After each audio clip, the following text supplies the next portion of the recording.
Son las 7 de la mañana en punto, es hora de analizar y debatir los temas del día aquí en la Mesa Ancha, como siempre con un panelista invitado. Hoy está con nosotros el ex representante de la Cámara, que yo tengo que decirlo en público, lamenté mucho que no haya sido reelegido, José Daniel López, que ahora está de presidente de la Alianza IN, ¿no? José Daniel, bienvenido a esta Mesa Ancha. Maritza, buenos días, qué dicha estar acá. Un saludo para mis compañeros de panel y para los televidentes. Y a nuestros panelistas de la Mesa Ancha, los permanentes, Juana y Julio, también bienvenidos. Hola, Maritza.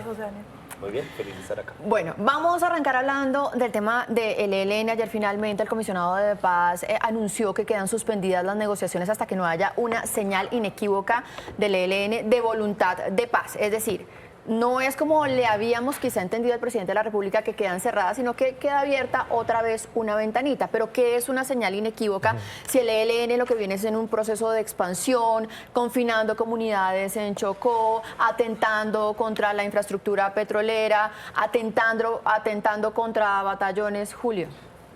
Yo no entiendo muy bien la noticia, la verdad, porque es que ya el proceso de paz estaba suspendido desde hace meses.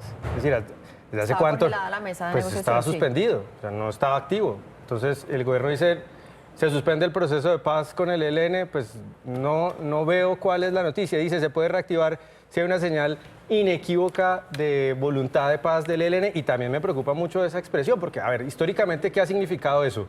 Que los grupos criminales expanden su acción, digamos, victimizan ciudadanos, victimizan comunidades, secuestran gente, por ejemplo, y luego las liberan, y eso entonces es leído como una señal inequívoca de paz. Es decir, el ELN en este momento está en un proceso de expansión de su actividad terrorista. Entonces, en el momento en que, no por voluntad de paz, sino por estrategia política, negociadora, la reduzca o suelte a alguien o libere a unos secuestrados, entonces, que ha tomado en ese proceso de expansión, entonces ahí vamos a decir, no, gracias el ELN, son unos santos, y entonces vamos a volver a negociar. Entonces, esa lógica me parece muy peligrosa. Y tercer punto, creo que el gobierno está secuestrado en su propia narrativa, porque lo que nos decía es que la acción militar del Estado, digamos, expandir la acción militar para enfrentar a estos grupos criminales, era fruto casi de una actividad mafiosa, fascista, toda esta narrativa. Entonces, se siente muy incómodo, porque ahora la salida legítima, legal, constitucional, es la militar, y se nota al gobierno súper incómodo, digamos, con enfrentar esa realidad y tomar la decisión militar. Uno ve al ministro de Defensa en un papel que, digamos, incluso él personalmente no se le ve, digamos, con la convicción de que esa sea la salida en este momento. Juana. Yo ayer lo escuché en radio al ministro muy frentero y muy afirmativo frente a las acciones que va a tomar el gobierno nacional y las Fuerzas Armadas frente, bueno, esto nos vamos a enfrentamiento y enfrentamiento militar, y no hay de otra, ¿no? Creo que lo dijo ayer en radio en diferentes entrevistas. Ahora, las suspensiones de diálogos, esto es lo que hemos visto en nuestro país. No olvidemos en el 2015 con las FARC, una suspensión de la mesa de negociaciones, y finalmente llegamos a un proceso. Ahora, esto significa la suspensión de la paz y de que ya no vamos a pensar en un posible proceso en el que la paz no es algo lograble, pero también tenemos el antecedente que en el momento de mayor enfrentamiento contra las guerrillas en Colombia, durante la seguridad democrática, no logramos derrotar 100% a estas guerrillas y que de una de ellas sigue completamente bien. Entonces, ¿cuál es el camino, no? Y cuál es el camino que debemos escoger, porque hemos intentado todo, pero ninguno nos ha llevado a acabar con el conflicto, ni de manera violenta, ni de manera pacífica. Yo creo que, y vuelvo a repetir algo que dije ayer, y es que no hemos entendido, y el gobierno no está analizando las nuevas configuraciones del conflicto armado. El conflicto armado se reconfiguró y se rearmó de diferentes maneras después del proceso de paz de La Habana, y hasta que no entendamos esto, no vamos a encontrar una salida posible. José Daniel. Maritza, yo creo que el ELN no quiere genuinamente la paz negociada ni hoy, ni la ha querido antes. El antecedente al proceso de paz actual es el proceso de paz que en su momento arranca el presidente Santos y luego continúa por unos meses el presidente Duque, y que se da por terminado cuando ocurre el atentado contra la escuela de cadetes en enero del 2019, cuando asesinaron a 23 personas en un atentado. El ELN entiende los procesos de paz como oportunidades para posicionarse territorialmente, para consolidarse financieramente, para reagrupar sus personas en armas, no como la búsqueda genuina de acuerdos para resolver el conflicto. Ahora, esto no es solamente un pecado del ELN, así se han comportado las guerrillas históricamente, a propósito de la seguridad democrática y del proceso de paz con las FARC. Sin seguridad democrática, pese a las dificultades que hay entre Uribe y Santos, y sin la voluntad de paz de Santos, o sea, sin el legado de Uribe más el legado de Santos, no se habría logrado el acuerdo con las FARC. Porque los acuerdos exitosos o finalizados con las guerrillas solamente ocurren cuando la correlación de fuerzas está a favor del Estado y casi que obliga al grupo guerrillero a sentarse y con voluntad de paz. De resto, lo que tenemos es una guerrilla que sigue mamándole gallo al gobierno de turno y sigue mamándole gallo a los Para cerrar colombianos. este tema, entonces, digamos, el error de todo esto está desde el inicio de la negociación, porque el gobierno también cedió en materia de seguridad, de ofensiva militar, de defensa. Hagamos Las la cifras ronda. demuestran que realmente no, las cifras demuestran que lo que ha crecido enormemente y se ha expandido enormemente y ha tomado espacio es el Clan del Golfo.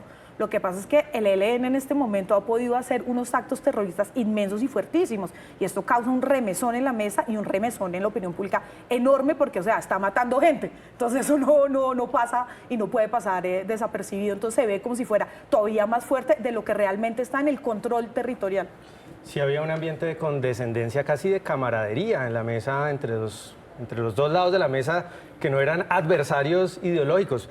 Este trino es muy revelador. Decía la delegación de paz del gobierno colombiano.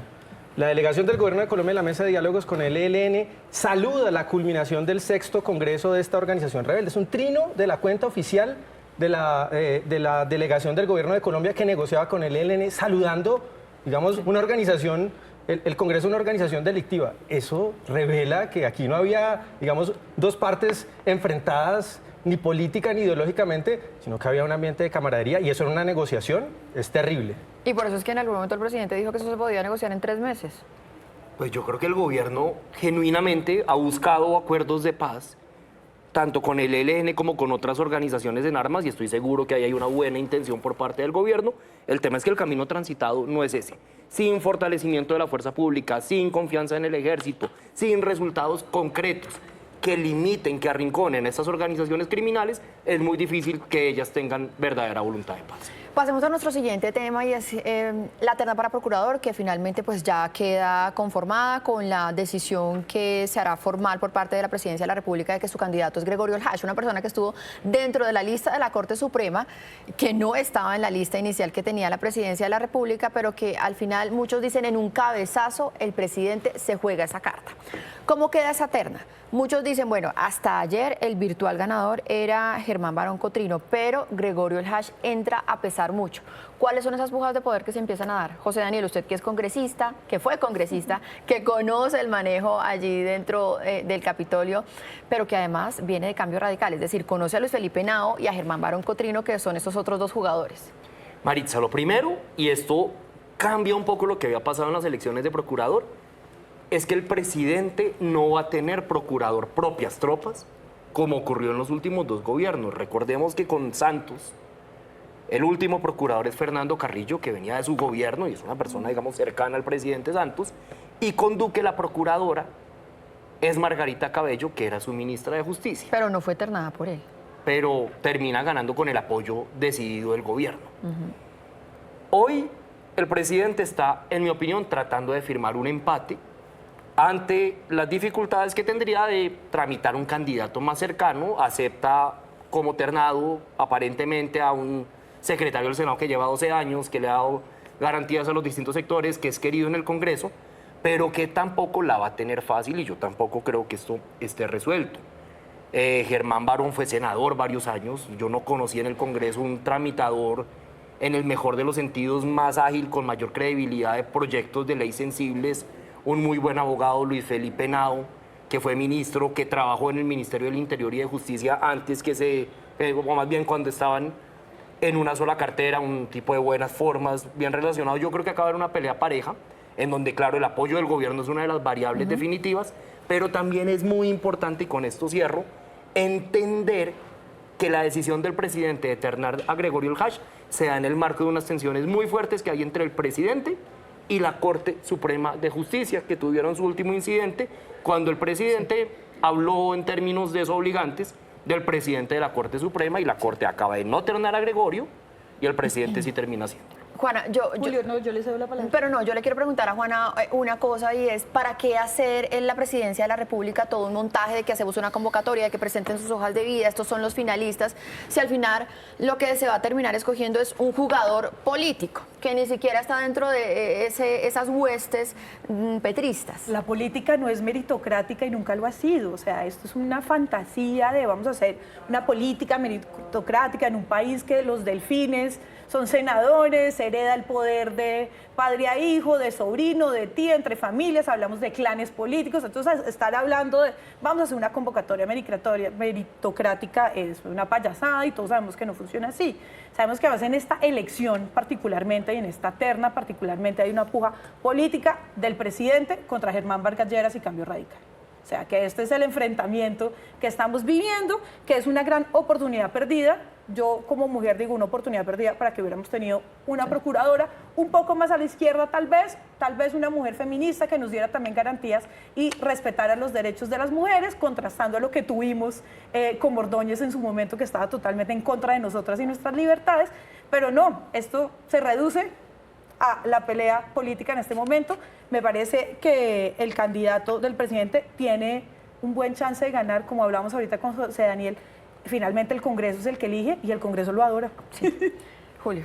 No, coincido con Juana. Creo que la meritocracia en la política es un engaño. Esa es una de las razones, además, por las que el Estado suele ser tan ineficiente. No escalan los mejores, sino los que son amigos entre ellos, los que son más chéveres, que tienen más conexiones y más relaciones, y eso pues lo pagamos al final los ciudadanos, porque la Procuraduría nos cuesta un jurgo de plata y al final sabemos que la elección se va a dar es porque este es más buena gente o conoce más a los senadores o los conoce desde hace más tiempo, y los criterios técnicos, sí, pues es en segundo plano. Eso sí, el gobierno había prometido que en este gobierno o en esta administración sí iba a haber un proceso de elección meritocrática. Sí. No sé si se acuerdan lo de los doctores, ¿no? Convocatoria mundial para que regresen los doctores. Se inscribió un montón de gente y nunca supimos a quién escogieron. La gente sigue esperando la respuesta. Siguen esperando los doctores. Nunca llegó. Se me acabó el tiempo, pero quiero darle un minuto que me queda a José Daniel, porque él tiene un análisis también de que este es un capítulo más en esa puja que se abrió entre la Corte Suprema de Justicia y la Presidencia de la República, esta elección del hash. Hay dos antecedentes muy importantes. Primero, el presidente en Quibdó dice que no entiende por qué hay afrocolombianos conservadores. Sí, dice un negro conservador. En una clara alusión al presidente de la Corte Suprema. Eso ofende a los magistrados de la Corte Suprema. No fueron a la posesión de la última magistrada. Hay un divorcio entre la Casa de Nariño y el Palacio de Justicia.